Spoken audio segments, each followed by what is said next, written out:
사람들 중에는 나이가 들면서 슬프다는 분들이 많이 있는 것 같습니다. 하지만 저는 나이가 들면서 좋은 점이 많다는 생각을 합니다. 그 중에 둔감해지는 것이 좋습니다. 전에는 중요하지도 않은 것에 예민하여서 쓸데없는 고민을 할 때도 많았었는데, 나이가 들어가면서 그런 부분에 점점 무뎌지는 것 같아서 감사한 마음을 가지고 있습니다. 전에는 썸을 타는 청년들이 있으면 금세 알아차려서 당사자들을 놀래게 했는데, 요즘은 그 실력이 많이 줄어들었습니다. 전에는 누가 싫은 소리나 사실이 아닌 다른 말을 하면 마음에 상처가 되었는데, 이제는 그렇게도 생각할 수 있겠구나 하면서 대수롭지 않게 넘어갑니다.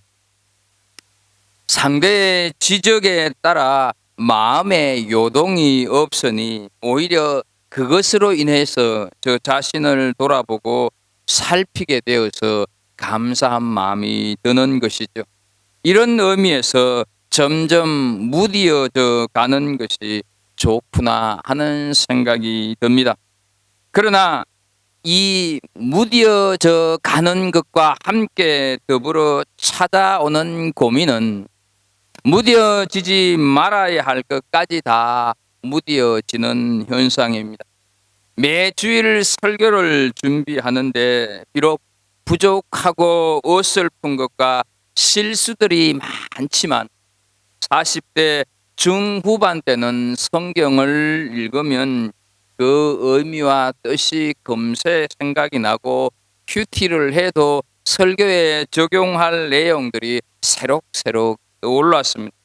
그런데 요즘은 영감이 잘 오지 않아서 2배 이상의 실험을 해야 겨우 설교 준비를 마칠 수가 있습니다. 이처럼 나이가 들어가면서 감각적으로 무뎌져 가는 삶이 불편하기도 합니다. 여러분들은 어떻습니까? 일상에서 일어나는 일에 대해 민감해지는 편입니까? 아니면 나이가 들어가면서 둔감해지는 편입니까? 사춘기 시절 좋아하는 작가의 소설을 펼쳐놓고 툇마루에서 읽을 때의 감동, 20살 여름, 비록 입석 열차 표이긴 하지만 그 표를 손에 쥐었을 때의 감동, 그렇게 정오하던 누군가를 용서했을 때의 감동, 망가진 페달에 비걱거리는 풍금 소리와 함께 예배를 드리던 감동, 이곳에 와서 푸른 바다와 끝없이 펼쳐지고 있는 푸른 산야를 보면서 느꼈던 감동, 수술을 했으나 한 푼의 수술비도 받지 않는 이 나라의 의료 체계가 주는 감동, 꼭 이런 일상의 소소한 감격과 기쁨을 잃어버리고 살아가고 있지는 않습니까? 그렇다면 그 이유는 무엇이라고 생각을 하십니까? 감사가 무뎌졌기 때문 아닙니까? 살다가 보면 주체가 안 될 만큼 기쁨이 넘치는 순간이 있었습니까? 너무 기쁜 나머지 이대로 죽어도 좋겠다고 하는 그런 생각이 들 때가 있었습니까? 최근에 이런 순간을 경험한 적이 있었습니까? 그런 기쁨의 감격을 표현한 적이 있었습니까? 없다고 한다면 왜 그렇다고 생각합니까? 민감하지 못해서 감사를 잃어버렸기 때문 아니겠습니까? 6일 내내 이국 땅에서 어둡고 우울하게 지내며 겨우겨우 버티다가 주일에 함께 모여 찬양하고 예배할 수 있는 공동체가 있다고 하는 것에 대해서 감사를 하십니까? 세상은 더 복잡해지고 일상생활의 방법조차 따라가기가 버거워지고 있습니다.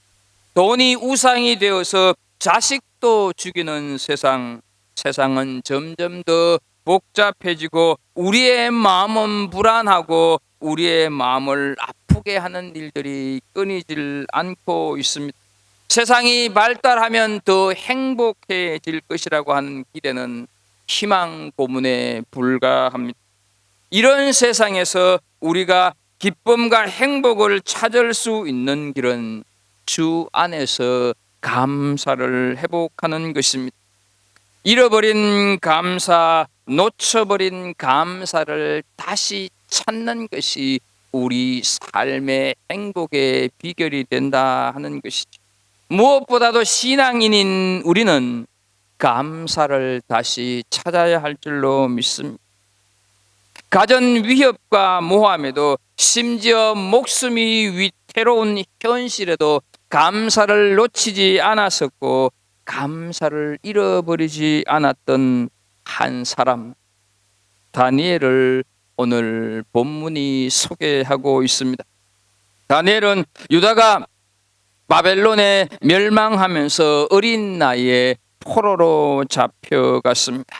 귀족 출신이었습니다. 장래가 촉망되던 그였습니다. 그러나 하루아침에 내일이 없는, 내일이 어떻게 될지 모르는 인생이 되고 말았습니다. 더욱이 바벨론에서 창시 계명의 수모를 겪습니다. 다니엘서 1장 6절 7절 말씀을 좀 보게 되면 그들 가운데는 유다 자손 곧 다니엘과 하나냐와 미사엘과 아사라가 있었더니 환관장이 그들의 이름을 고쳐 다니엘은 벨드사살이라 하고 하나냐는 사드락이라 하고 미사엘은 메삭이라고 하고 아사라는 아벳느고라 하였더라 말씀하고 있습니다. 여기 그들 가운데에서 그들은 잡혀온 포로들 중에서 이런 뜻입니다. 다니엘이라고 하는 이름의 뜻은 하나님은 나의 재판관, 이런 의미인데요.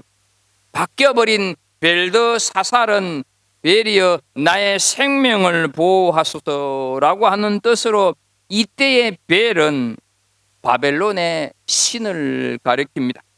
하나님의 사람에서 갑자기 이방 잡신을 섬겨야 하는 신세로 전락하고 덩달아 바벨론 왕에게 충성을 강요당하는 비참한 현실이 되어버렸습니다.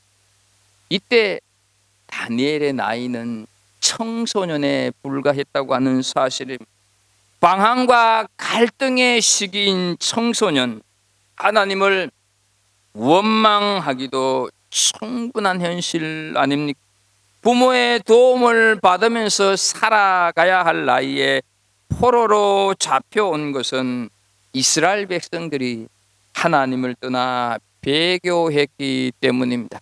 그 죄의 대가로 일어난 일이다 하는 것이죠. 그러나 인간은 항상 자기들이 한 것은 생각하지를 않고 하나님을 원망하는 것이죠.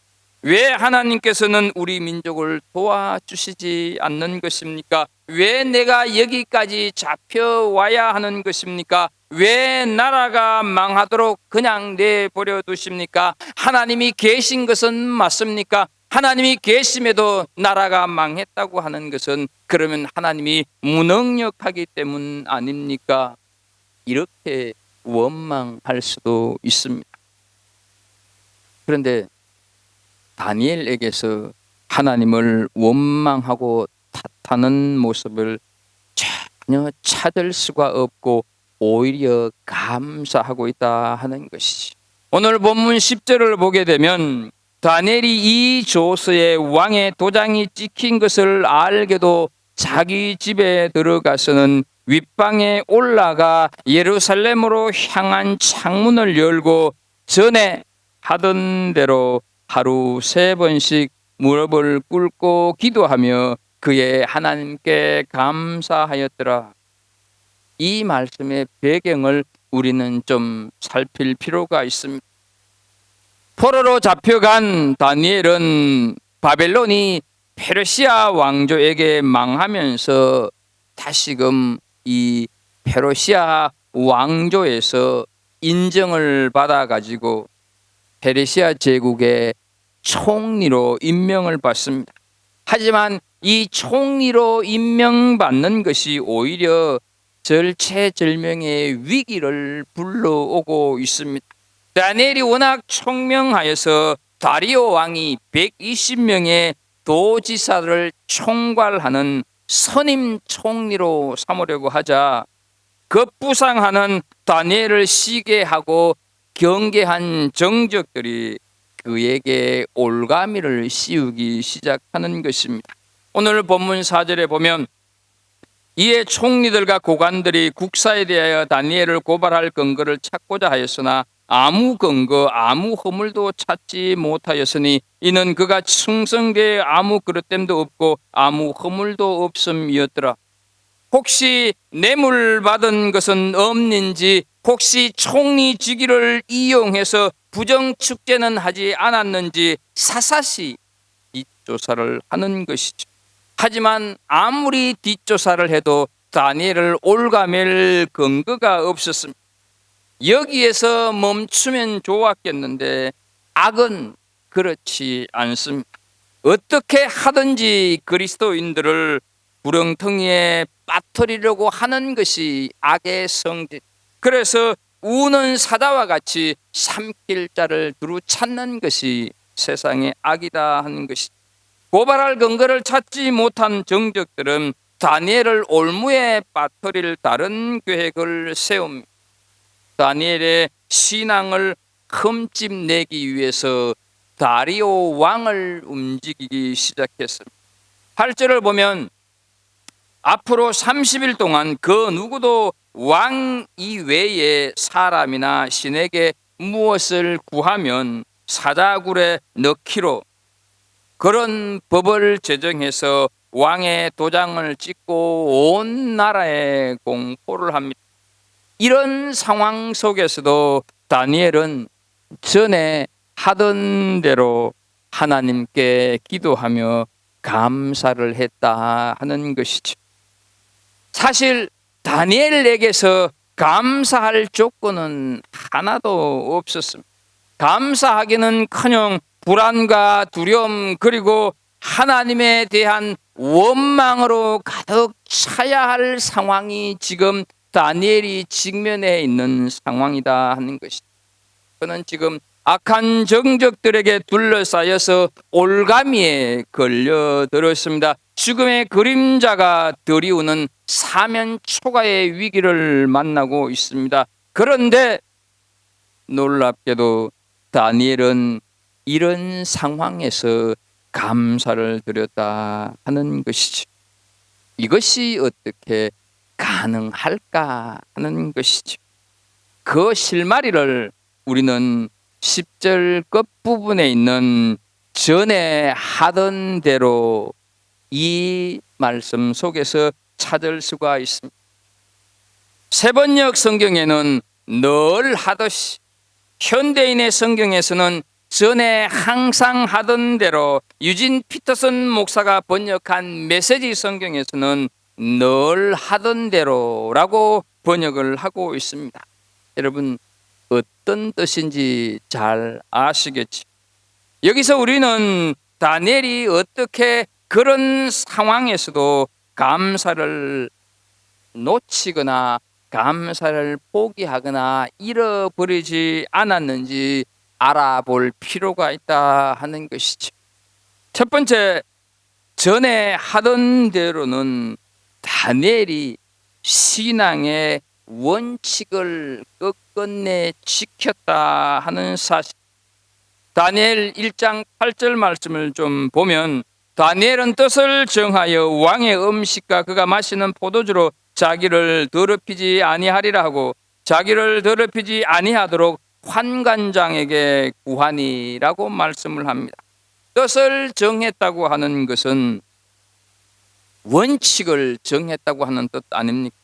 그래서 율법에서 먹지 말라 한 음식을 먹지 않기로 결심을 하고 왕이 하사한 음식을 거절했습니다. 우리는 이것저것 구분 없이 막 먹습니다.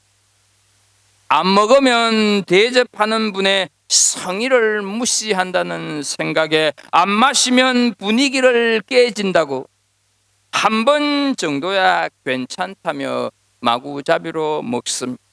다니엘이 목숨을 걸고 하나님 말씀대로 살기로 결심하자 하나님은 채소만 먹었음에도 불구하고 고기를 먹은 다른 사람들보다 얼굴이 더 윤택하고 지혜도 뛰어나게 하셨다고 다니엘 1장 15절 이하의 말씀에 기록하고 있습니다. 사랑하는 우리 성도 여러분, 원칙이 확실하면 확실한 인생을 살 수가 있고 기준이 불확실하면 불확실한 인생을 살게 됩니다. 다니엘은 원칙에 충실한 삶을 살았습니다. 하나님의 말씀에 근거한 원칙이기 때문에 비록 절망적인 상황에 부딪혀도 그 원칙을 포기하거나 타협하지를 않고 하나님의 뜻에 맞추어서 살기로 고집했다 하는 것이죠. 하나님 뜻대로의 삶은 하나님께서 책임져 주시는 삶을 살게 될 줄로 믿습니다. 우리는 다니엘의 삶에서 그것을 분명히 확인할 수가 있습니다. 우리가 살아가는 세상, 우리가 살아가는 이 사회도 마찬가지가 아니겠습니까? 원칙을 지키는 사회는 질서가 유지되고 안정된 사회가 되지만 원칙을 지키지 않는 사회는 무질서와 반드시 혼돈이 찾아온다 하는 것이 세월의 침몰 지난 이맘때쯤 이태원 사고 같은 것 굵직굵직한 참사들이 다 원칙을 지키지 않아서 벌어진 일 아니냐 하는 것이죠. 사랑하는 우리 갈보리 성도 여러분, 어떤 신앙의 원칙을 가지고 신앙생활을 하고 있습니까? 그것이 여러분들의 고집이 아니라 말씀에 근거한 원칙입니까? 그렇다면 지키십시오. 그렇다면 손해를 보더라도, 그렇다면 난처한 입장이 되더라도, 그렇다고 한다면 자존심이 상하더라도 지키십시오. 하나님께서 그것을 아십니다. 원칙에 타협하여서 무너지면, 한 번 무너지면 두 번째는 쉽고 세 번째는 당연하고 그 후에는 일상이 되어버린다고 하는 사실을 기억하십시오. 다니엘 앞에는 두 가지 선택이 있었습니다. 하나님을 배신하고 목숨을 부지하거나 하나님을 배신하지 않고 사자굴로 끌려가서 죽임을 당하는 것입니다. 다니엘은 죽음을 택합니다. 신앙의 원칙을 고수하는 대단한 믿음의 모습을 우리들에게 보여줍니다. 그런데 더 중요한 것은 그 와중에서 감사할 것이 하나도 없는 상황에서 그가 하나님께 전에 하던 대로 감사했다 하는 사실입니다. 다니엘은 어떤 상황이 주어지든지 그것에 끌려다니지 않기로 원칙을 정했기 때문에 환경에 지배당하지 않는 감사의 삶을 살 수 있었다 하는 것이죠. 사랑하는 성도 여러분, 말씀에 근거한 원칙은 삶의 위기를 당할 때 빛을 발한다고 하는 사실을 기억하십시오. 이 원리를 배워서 다니엘처럼 전에 하던 대로 감사의 삶을 사는 은혜가 있기를 주의 이름으로 축복합니다. 두 번째로, 전에 하던 대로는 감사가 훈련이라고 하는 것을 알 수 있습니다. 다니엘이 아무런 갈등이나 고민 없이 감사를 드린 것은 아닙니다. 어린 나이에 타국에 포로로 끌려와서 얼마나 많은 시련과 혹은 인종차별, 때로는 질시를 당했습니다. 다니엘 3장에 보게 되면 느부갓네살 왕은 30m의 엄청난 크기의 우상을 세워놓고 거기에 절하도록 명령했어. 만약 신상에 절하지 않으면 누구든지 풀무불에 던져 넣어 죽이겠다고 공포를 했습니다. 그러나 다니엘의 세 친구는 우상에게 절하지 않았습니다. 체포되어서 왕 앞에 즉시 끌려 나와서 풀무불로 가득한 그곳에 내 동댕이 쳐집니다. 이렇듯 느부갓네살 왕과 다리오 왕 두 왕조를 거치면서 가던 고통을 보고 가던 고통을 겪었습니다. 그 과정 속에서 다니엘은 감사가 훈련이 된 것입니다. 어디 다니엘뿐이겠습니까? 다윗을 우리가 한번 보게 되면 시편 57편 9절에 다윗은 주여 내가 만민 중에서 주께 감사하며 문나라 중에서 주를 찬송하리이다 고백하고 있습니다. 여러분, 다윗이 아무런 갈등 없이 고민 없이 감사를 말하고 있을까요? 우리가 시편 57편을 다 보지는 않았지만 1절부터 7절 말씀까지 보면 이유 없이 자신을 죽이려고 달려들이는 사울을 피해가면서 그 마음이 수없이 엎치락 뒤치락 했음을 알 수가 있습니다.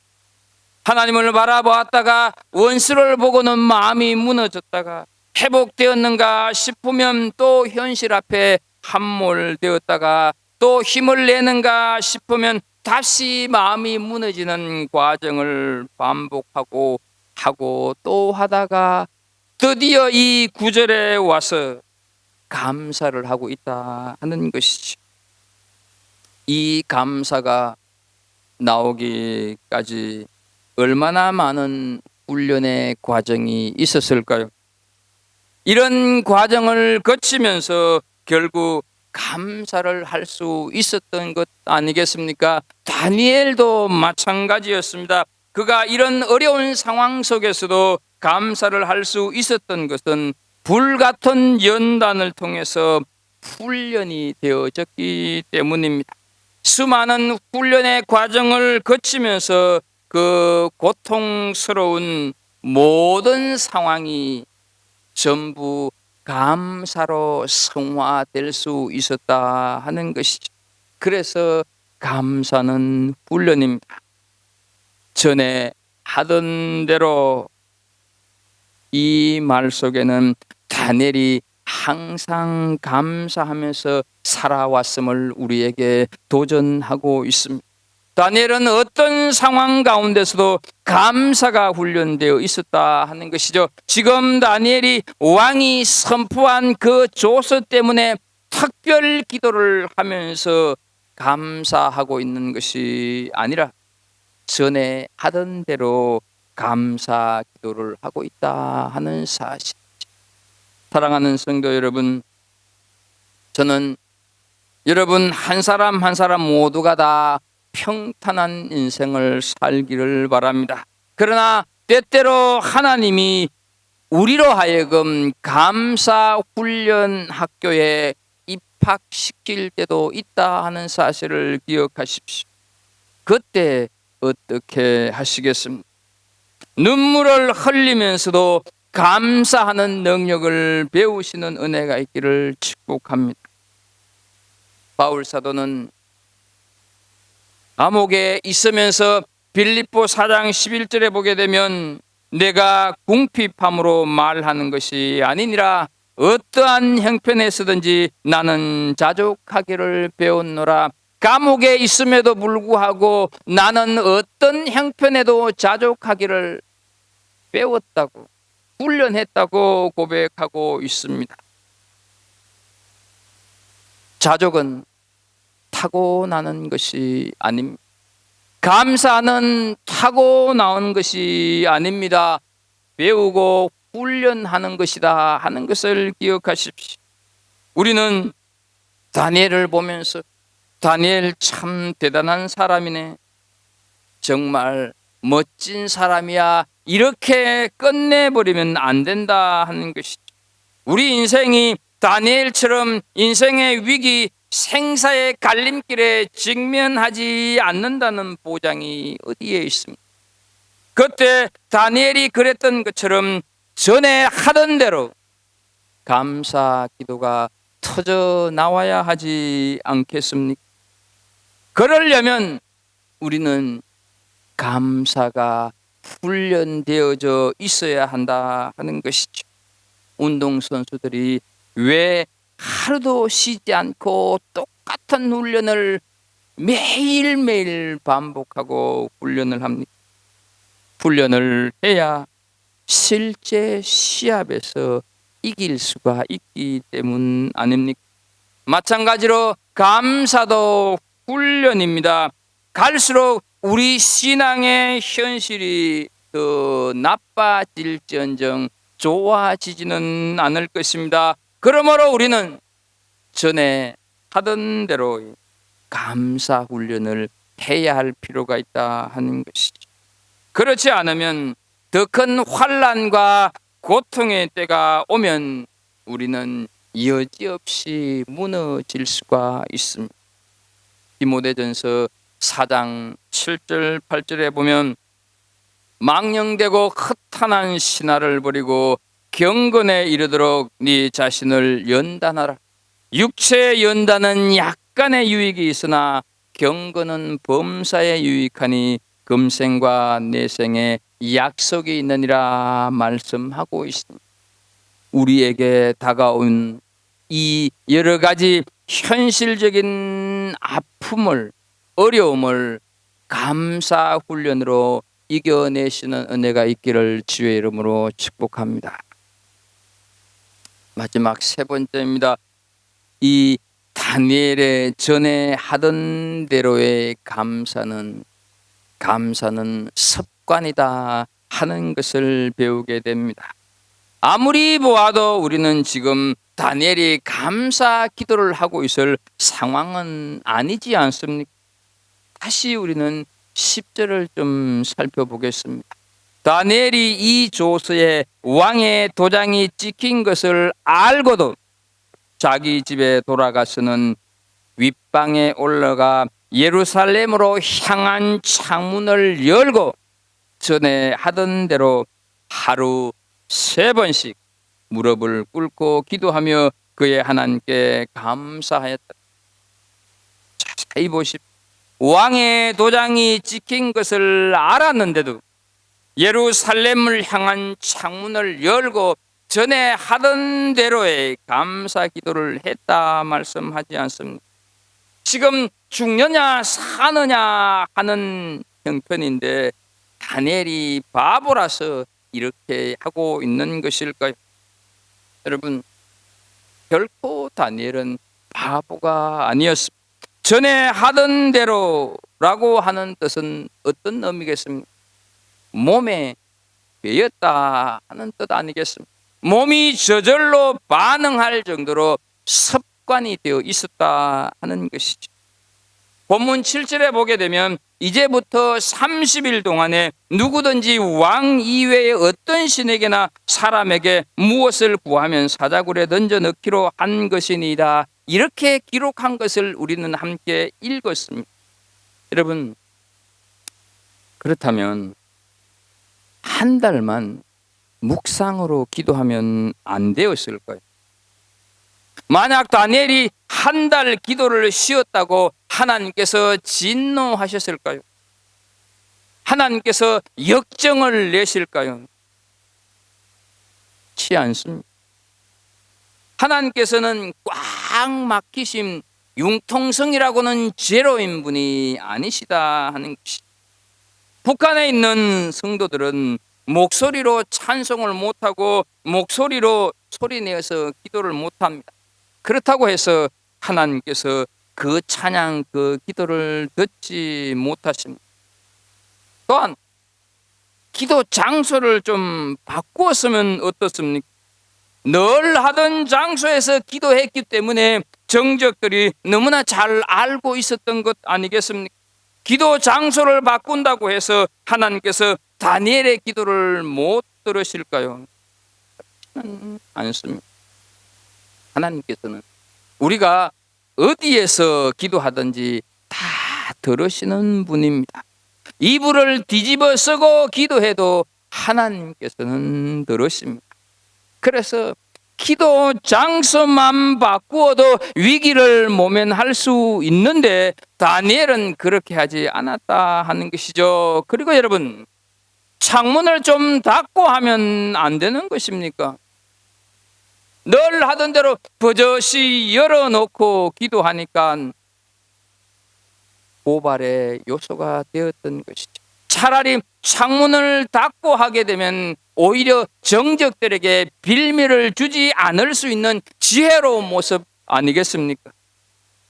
창문을 닫고만 기도를 해도 정적들이 보지를 못했기 때문에 어떻게 할 수가 없었을 텐데 다니엘은 전에 하던 대로 기도하며 감사했다. 그것도 3번씩, 하루에 3번씩. 그것은 다니엘이 감사가 습관이 되어 있었기 때문에 유대인들에게는 저녁, 아침, 정오 이렇게 3번씩 기도하던 관례가 있었습니다. 그래서 시편 55편 17절 말씀을 보면 저녁과 아침과 정오에 내가 근심하여 탄식하리니 여호와께서 내 소리를 들으시리로다 말씀을 하고 있습니다. 한 나라의 총리가 해야 할 일이 오죽 많겠습니까? 그런데도 다니엘은 하루에 3번씩 기도했습니다. 이것은 다니엘은 이미 감사가 습관이 되어 있었다 하는 것을 우리에게 보여주고 있습니다. 영적 생활에 있어서 습관은 대단히 중요합니다. 기도가 습관이 되어야 하고 예배가 습관이 되어야 하고 감사가 습관이 되어야 하는 것입니다. 이렇게 거룩한 습관은 우리의 삶을 능력으로 이끌어 어떤 어려움에도 이기게 합니다. 거룩한 습관이 나를 지배하도록 해야 되지 죄악된 습관이 나를 지배하도록 한다면 내 삶은 점점 피폐해질 것입니다. 우리는 어쩌다 무슨 일이 생기면 기도하는 것이 아니라 습관적으로 기도하고 습관적으로 감사해야 하는 것입니다. 내 뜻대로 되면 감사하고 그렇지 않으면 원망 불평하는 것은 그리스도인이 아니라 불신자입니다. 바쁘면 기도를 쉬고 바쁘지 않으면 기도하는 신용만 한다면 그 사람은 그리스도인이 아니라 종교인에 불과합니다. 성경에는요, 감사하라고 하는 말이 구약에 127, 신약에 57번 나옵니다. 바울 사도는 데살로니가 5장 18절에서 말씀합니다. 범사에 감사라. 이것이 그리스도 예수 안에서 너희를 향하신 하나님의 뜻이니라. 감사가 하나님의 뜻이라고 권면하고 있습니다. 감사는 습관입니다. 감사는 습관임을 기억하는 은혜가 있기를 축복합니다. 그럼 어떻게 하면 우리는 잃어버린 감사를 회복할 수가 있을까요? 그것은 아주 간단합니다. 예배를 통해서 회복할 수가 있습니다. 예배를 통해서 하나님께서 주신 은혜에 대한 감사를 찾고 예배를 통해서 십자가 사랑에 대한 감사를 찾을 수가 있기 때문입니다. 그래서 사랑하는 성도 여러분, 예배에 대한 사모함을 가지십시오. 예배는 하나님께서 베푸실 우리의 그 좋은 초청의 잔치, 우리가 응답하는 것입니다. 예배에 하나님께서 베푸실 은혜를 기대하십시오. 우리 모두는 다 약점이 많은 인간입니다. 그래서 예배가 권태기가 올 때가 분명코 있습니다. 처음에는 눈물로 예배를 드렸는데 2, 3년 지나면 무덤덤해집니다. 더욱이 5년 이상 담임 목사의 설교만 듣다 보면 그 말씀 식상해질 수 있습니다. 비슷한 담임 목사의 설교를 수년 동안 들으면서도 은혜를 받으신다고 한다면 그것은 담임 목사의 설교가 깊이가 있고 잘해서가 아니라 그분의 믿음의 깊이 때문이고 그분의 깊은 영성 때문이다 하는 사실 기억하십시오. 설교 듣는 것만 예배라고 생각해서는 안 됩니다. 모든 순서가 다 예배입니다. 모든 순서에 성부, 성자, 성령 하나님이 임재하신다 하는 것이죠. 이것이 고백되어지는 것이 우리의 예배이고 이 예배를 통해서 우리에게 감사가 회복되는 줄로 믿습니다. 감사가 회복이 되면 세상이 어떻게 변하고 세상에 무슨 일이 생겨도 우리의 삶은 행복할 줄로 믿습니다. 말씀에 근거한 신앙 원칙을 가지고 계신다면 그 원칙 잘 지켜내십시오. 감사는 훈련입니다. 감사는 습관입니다.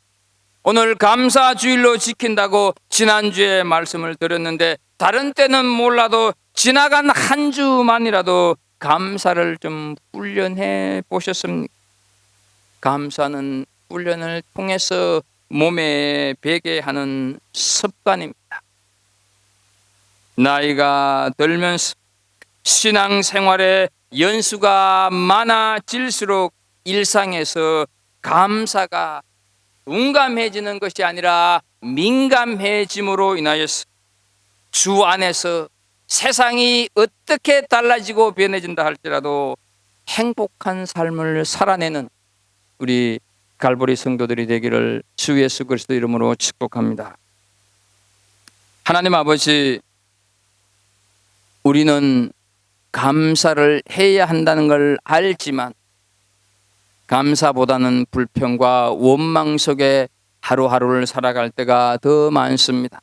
오늘 하나님께서 허락해 주신 이 감사주의를 맞으면서 하나님, 우리가 감사를 회복함으로 말미암아 나이가 들어도 신앙생활을 오래 하면 할수록 무뎌지는 것이 아니라 예민해지고 민감해져서 늘 감사하는, 그래서 그 감사로 인하여서 이 세상이 어떻게 달라지든지 간에 어떤 일이 생기든지 간에 우리의 삶이 행복한 삶이 될 수 있도록 하나님, 그렇게 살아가는 우리 믿음의 식구들 다 되게 하여 주옵소서. 예수님의 이름으로 기도합나이다. 아멘.